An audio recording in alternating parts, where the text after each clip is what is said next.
जय गणेश जी। कल हमने जाना था द्वितीय खंड के द्वितीय अध्याय के बारे में। आज हम जानेंगे द्वितीय खंड के तीसरे अध्याय के बारे में, जिसमें शिवा द्वारा महाशक्तियों का प्राकट्य वर्णन बताया गया है। तो चलिए जानते हैं। महाशक्तिमय शिवा ने सुना कि अकेले शिवानंदन पर असंख्य वीरों ने शस्त्र प्रहार किए और वह बालक अकेला ही अविचल भाव से उन सब का सामना कर रहा है, तो वे अत्यंत क्रुद्ध हो उठीं। उन्होंने सोचा, एक छोटे से बालक पर ऐसा अत्याचार, उस निष्ठावान वीर पुत्र की मुझे अवश्य ही सहायता करनी चाहिए।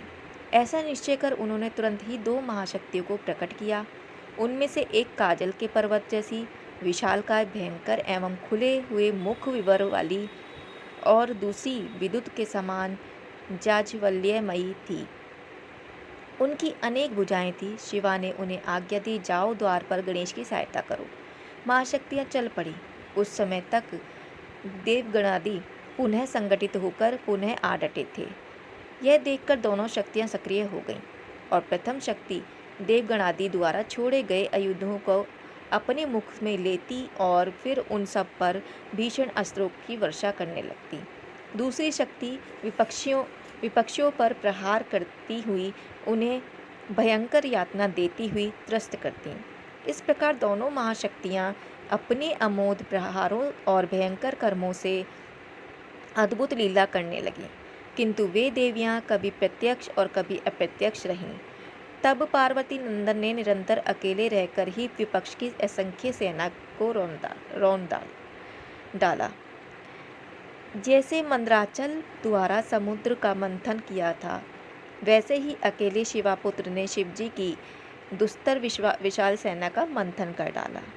अकेले बालक ने हाथ से इंद्रादि सब देवगण एवं शिवगण शत विशत एवं अत्यंत व्याकुल हो गए और परस्पर विचार करने लगे।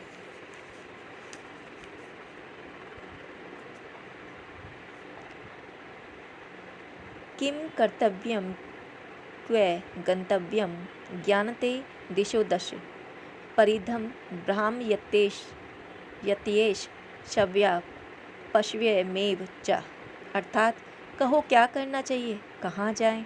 दशों दिशाओं में से कोई भी तो नहीं दिखाई देती, और यह बालक भी इतना अद्भुत कर्मा है कि अपने परिधि को दाएं बाएं दोनों ही और सरलता से घुमा रहा है।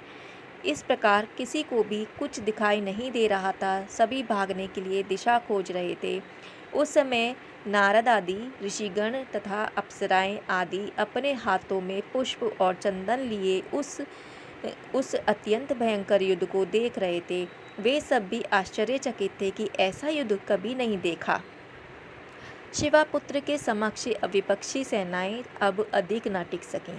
समस्त वीर अपने अपने प्राण लेकर जिधर मार्ग मिला उधर ही भाग निकले, किंतु उस स्थिति में भी स्वामी कार्तिकेय रण क्षेत्र से न हटे।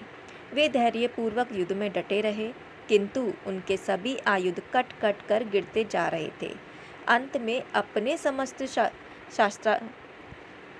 शास्त्रास्त्रों को निष्फल देखकर उन्होंने भी वहां खड़े रहना निरर्थक समझा और युद्ध क्षेत्र से हट गए।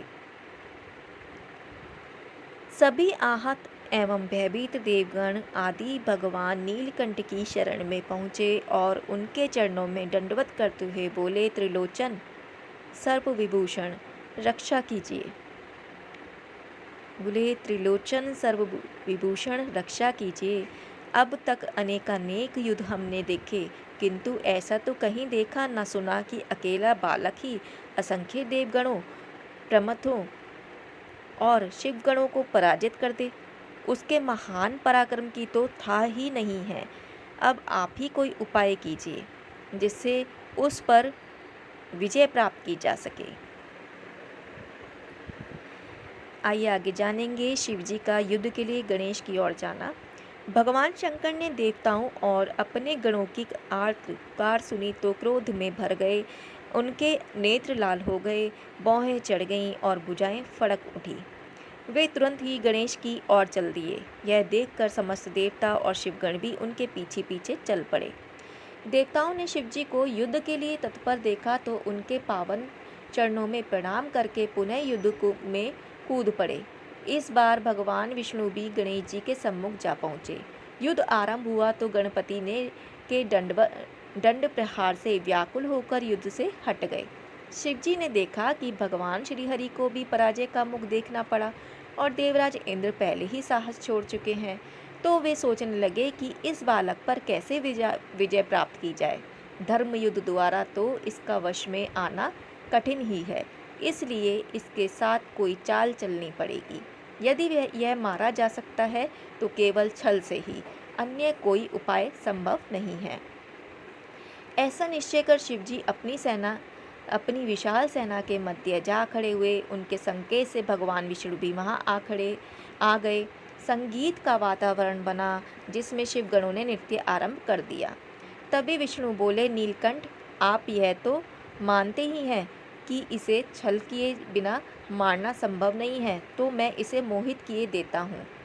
बस तभी आप इसका वध कर देना। शिवजी ने विष्णु का सुझाव स्वीकार कर लिया।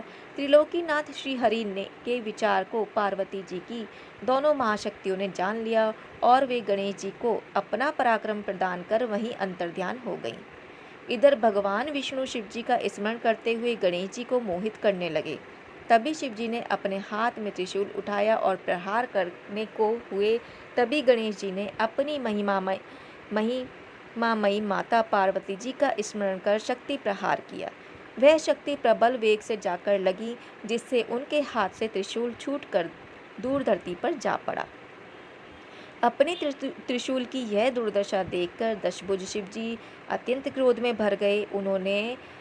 उन्होंने अपना धनुष संभालने का प्रयत्न किया। जब तक शरसंधान का प्रयत्न किया गया, तब तक तो गणेश जी ने अपने परिघ का तीव्र प्रहार किया। इस प्रकार उनका वह धनुष भी दूर जा गिरा।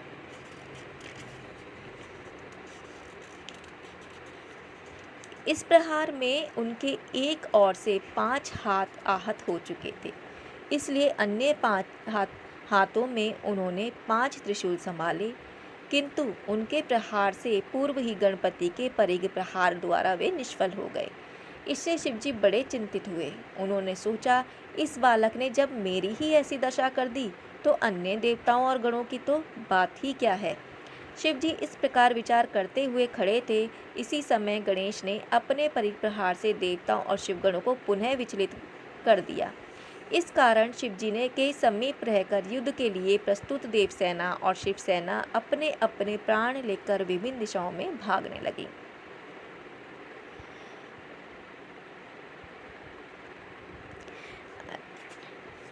विष्णुतः च गणं दष्ट्वा धन्योहा मिति धन्याय मिति चाब्रवीत महाबलो महावीरो महाशूरो रणप्रिया।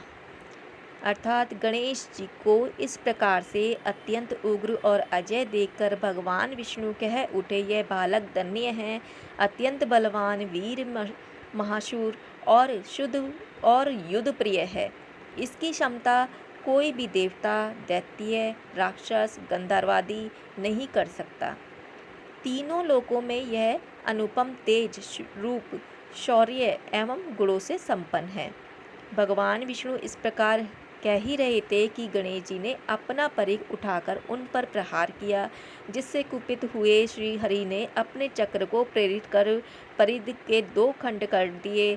तब गणेश ने टूटे हुए परिघ को उठाकर विष्णु पर प्रहार किया, किंतु गरुड़ ने उनका वह प्रहार निष्फल कर दिया। अब विष्णु ने गणेश पर प्रहार किया तो उन्होंने भी उनके प्रहार को विफल करके अपनी माता प्रदत्त दिव्य छड़ी से प्रहार किया, किंतु उसे भी गरुड़ ने व्यर्थ कर दिया।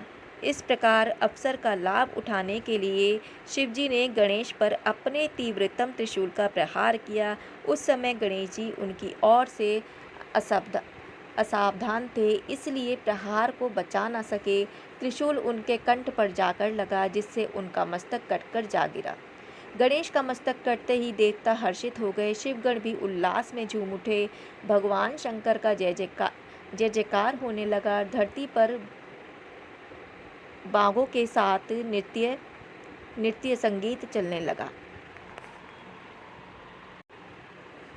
गणेश पुराण के द्वितीय खंड का तृतीय अध्याय यहीं समाप्त होता है।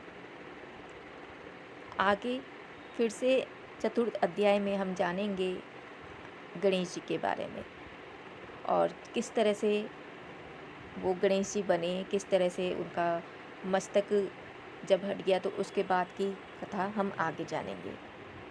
तब तक के लिए जय गणेश जी, जय गुरु जी।